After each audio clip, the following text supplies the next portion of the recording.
بسم اللہ الرحمن الرحیم۔ السلام علیکم۔ اگر آپ سرکاری ملازمین ہیں یا کسی سرکاری فیصلے میں دلچسپی رکھتے ہیں تو یہ ویڈیو آپ کے لیے ہے۔ حکومت نے حالیہ دنوں میں کچھ اہم فیصلے کیے ہیں جنہیں جاننا ضروری ہے۔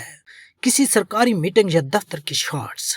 سب سے پہلے کچھ نئی پالیسیز پر بات کرتے ہیں۔ حکومت نے دیگر اپڈیٹس کا خلاصہ جیسے کوئی نیا بجٹ الاؤنس میں اضافہ یا کوئی پالیسی چینج کا اعلان کیا ہے۔ یہ فیصلہ سرکاری ملازمین اور عوام کے لیے کافی اہم ثابت ہو سکتا ہے۔ آپ کے اس کے بارے میں کیا رائے ہے؟ ہمیں کمنٹس میں ضرور بتائیں۔ اب آتے ہیں سب سے بڑی خوشخبری کی طرف۔ حکومت نے فیصلہ کیا ہے کہ اس بار